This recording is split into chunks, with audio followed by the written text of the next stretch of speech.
Kailan yung huling pagkakataon na sabay-sabay kayong kumain bilang pamilya nang walang cellphone, walang TV, o hindi nagmamadali? Bago tayo magsimula, kung bago ka pa lang sa ating YouTube channel, huwag kalimutang i-click ang subscribe button at ang notification bell para hindi mo ma-miss ang mga bagong videos natin tungkol sa positive parenting. Kung naniniwala ka na mas maraming mga magulang ang nangangailangan ng ganitong kaalaman, maaari mo ring i-share ang ating mga videos sa iyong mga kapamilya at mga kaibigan. So, balik tayo sa ating topic for today. Sa panahon ngayon, napakamahirap na sabay-sabayin ang oras ng bawat miyembro ng pamilya. May trabaho, may nasa school, may nakatutok sa cellphone, o kaya may nanonood ng TV. At minsan, kahit nasa iisang bahay tayo, parang magkakahiwalay pa rin ang mga buhay natin. Pero, alam mo ba, ang sabay-sabay na pagkain bilang pamilya ay napakalaking epekto sa emotional well-being, pag-uugali at maging sa tagumpay ng isang bata. Hindi kailangan ng mamahaling pagkain, hindi kailangan ng ingranding handaan. Ang mahalaga, magkakasama kayo. Sa episode na to, pag-uusapan natin ang 4 na benepisyo kung sabay-sabay na kumakain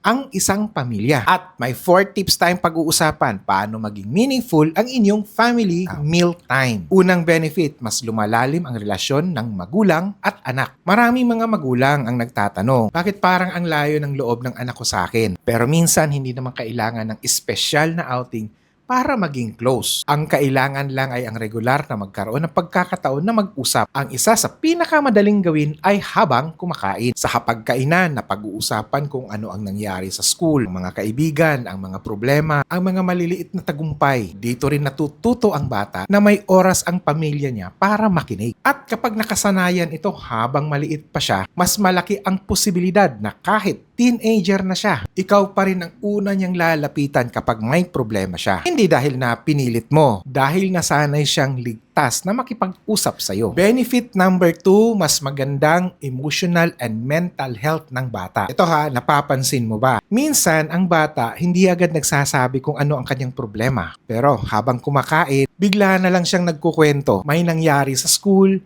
may nakaaway ako, nalungkot ako kanina. Ang hapagkainan ay nagiging ligtas na lugar para mailabas ng bata ang kanyang nararamdaman. At kapag nararamdaman niyang may nakikinig sa kanya, mas bumababa ang stress, mas nababawasan ang pakiramdam na nag-iisa, mas lumalakas ang emotional security. At minsan kasi, kailangan lang pala ng bata ay isang magulang na handang makinig habang magkasabay silang kumakain. Benefit number 3, mas maganda ang communication skills at values ng bata. Hindi lang pagkain ang natutunan ng bata kapag nasa hapagkainan. Natututo rin siyang maghintay ng kanyang turn, makinig habang may nagsasalita, natututong magpasalamat, magbigay ng opinyon ng may pagrespeto, humingi ng pagkain ng maayos, at makipag-usap sa iba't ibang edad. Ito ang simpleng social skills na hindi basta-bastang natutunan sa cellphone o kaya sa social media. Unti-unti itong nahuhubog sa bawat family meal time, sa bawat kwentuhan, sa bawat tawanan. At kahit na sa simpleng pagtatanong lang na,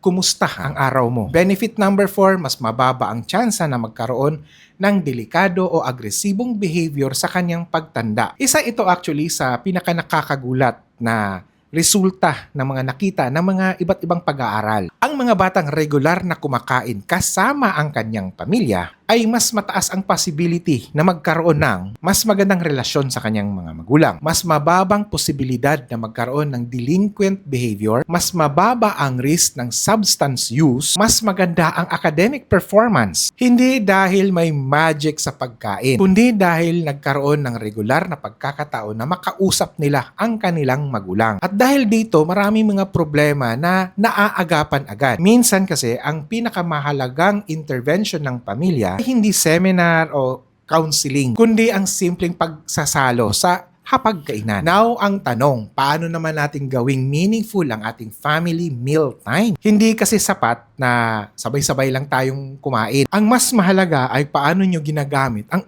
oras na yun. So, narito ang 4 na simple tips. Tip number 1, walang dapat cellphone sa hapagkainan. Alam nyo, marahil ito yung pinakamahirap na gawin sa panahon ngayon. Pero alam nyo din na ito yung pinakamahalaga. Kapag lahat ay nakatutok sa cellphone, hindi pamilya ang magkakasalo. Magkatabing tao lang. Subukan ninyong magkaroon ng simple family rule. Walang cellphone habang kumakain. Hindi kailangang 1 oras. Kahit 20 o 30 minuto lang. Bigyan ninyo ng buong atensyon ang isa't isa.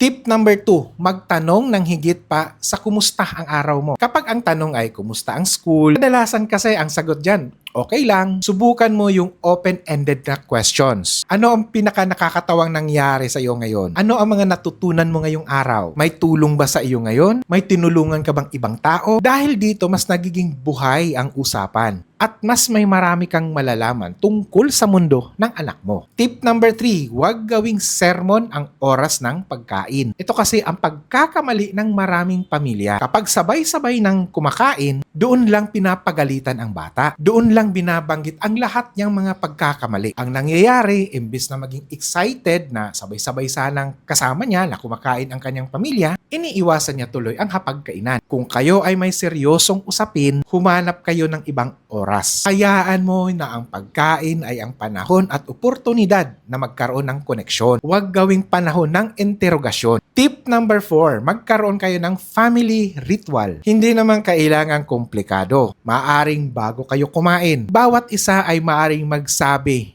ng isang bagay na ipinagpapasalamat niya. O kaya, ang bawat isa ay magbahagi ng pinakamagandang nangyari sa kanya sa araw na to. Maaari mo ring tanungin ang bawat miyembro, ano ang isang bagay na ipinagmamalaki mo sa araw na to? Sa isang simpleng ritual na to, unti-unting nabubuo ang kultura ng pagmamahalan, pakikinig at pagpapahalaga sa loob ng pamilya.